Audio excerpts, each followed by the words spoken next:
Salut tout le monde et bienvenue dans l'épisode 3 du podcast L'histoire est en marche.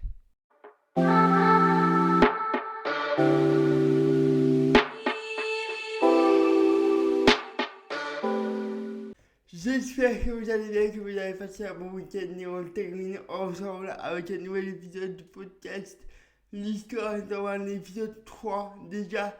Si vous venez d'arriver sur la chaîne YouTube, je vous conseille d'aller écouter d'abord l'épisode 1 et 2 où j'explique un peu tout mon parcours, tous mes rêves, toute ma vie et où j'explique pourquoi j'ai créé ce fameux podcast où je prends de plus en plus de plaisir à créer, à produire les épisodes. C'est grâce à vous aussi, à tous les commentaires, tous les partages que vous me faites sur Facebook, Insta, TikTok.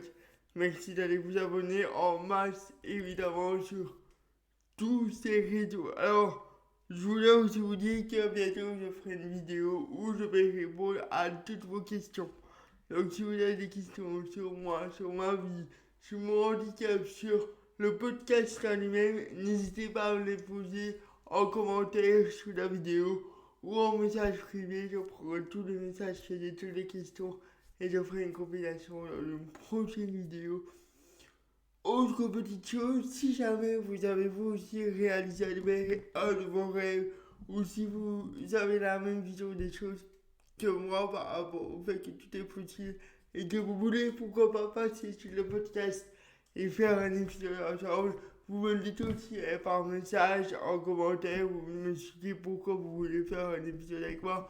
On s'organise tout ça d'ici l'été 2025. Il y a déjà plusieurs invités qui sont prévus au programme et puis à la rentrée, il y aura des nouveaux épisodes évidemment.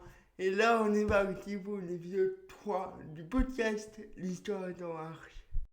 La semaine passée, je vous ai parlé de mon plus grand rêve, c'est de devenir institut. Alors, c'est vrai que j'ai parlé beaucoup du positif, mais non, on va parler du fait que j'ai rencontré dans ma vie des grosses périodes de doute. Et pour moi, c'est totalement normal de passer par là.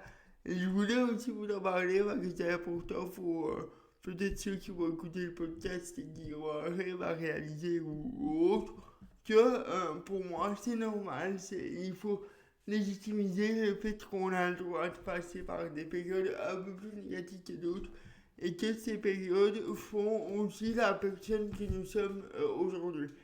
Alors moi, la grosse période de doute que j'ai connue, c'est en 2016-2017, en troisième secondaire, où j'avais plus envie de rien faire.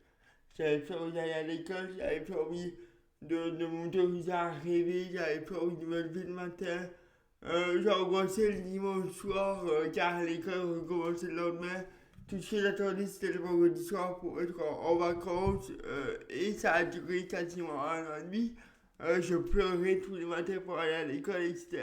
Donc c'était vraiment pas évident, autant pour moi que, et surtout encore une fois pour mes parents et ma petite soeur et ma famille en général. Et alors pourquoi cette période, je ne sais pas. C'est venu un peu soudainement, voilà, une baisse de motivation. J'ai eu la chance durant cette période d'être bien entouré, puisque, je le disais, mes parents, ma petite soeur, m'ont remis un peu sur le droit chemin, des fois même en se fâchant sur moi, et je pense qu'il fallait aussi, il faut pouvoir accepter un peu de se faire secouer quand ça ne va pas, et puis évidemment à l'école, les éducateurs et les profs qui étaient très souvent à mon écoute. J'ai passé des heures, voire même des jours dans leur bureau à parler de ça. Et on a tous essayé de trouver une solution pour me rassurer et que la motivation que j'avais avant revienne comme elle était dans les années précédentes. Je me suis rendu compte durant cette période que ce qui manquait, c'était deux choses. C'était mes passions et la vie sociale. Et c'est ce que j'ai décidé de faire après, durant les années suivantes, puisque ma vie sociale a complètement changé. J'ai rencontré de nouvelles personnes, certaines sont devenues mes amis, mes meilleurs amis d'ailleurs, toujours à l'heure actuelle. Et mes passions aussi. J'ai des passions, je vous le disais, les médias, la radio, la télé. Et j'y consacrais peut-être pas assez de temps. Et je me suis rendu compte que le fait de consacrer du temps à ces passions-là tous les jours, ou en tout cas le plus souvent possible, ça fait du bien. Ça fait du bien de rentrer de l'école ou du travail et de pouvoir se poser, écouter de la musique, écouter la radio, comme je disais. Peu importe quelles sont vos passions, on a tous des sortes d'intérêts complètement différents, mais tout ce qu'il faut, c'est trouver quelque chose qui nous anime, qui nous donne envie de se lever le matin.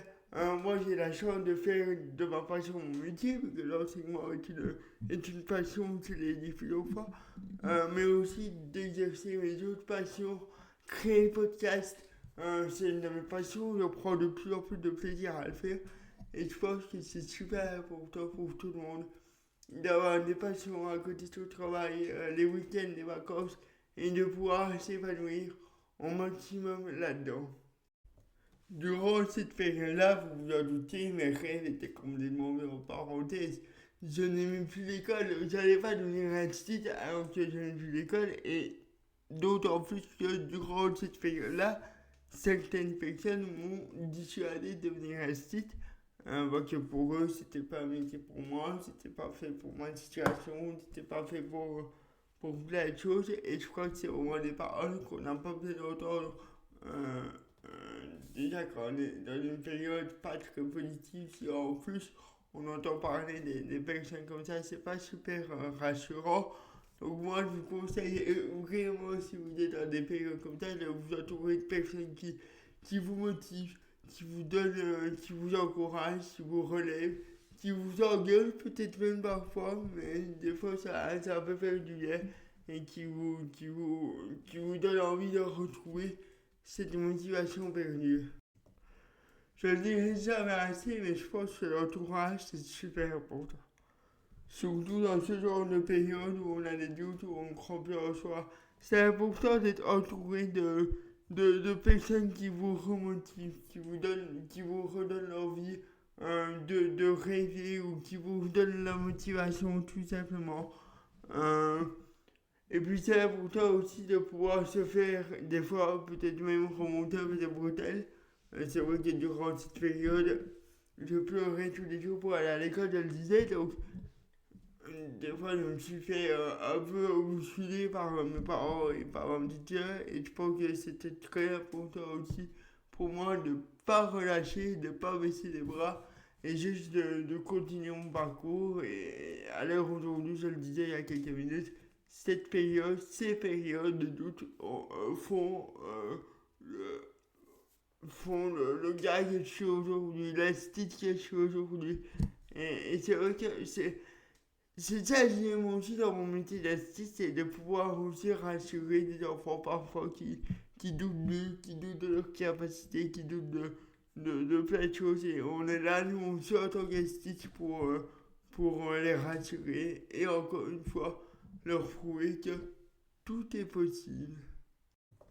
C'est la fin de l'épisode 3, les amis. Merci d'avoir été là, merci de m'avoir écouté. C'est toujours un énorme plaisir de répondre à tous vos messages, à tous vos commentaires, donc n'hésitez pas. Merci beaucoup pour tous les encouragements, tous les messages que vous m'envoyez, ça me fait toujours très plaisir.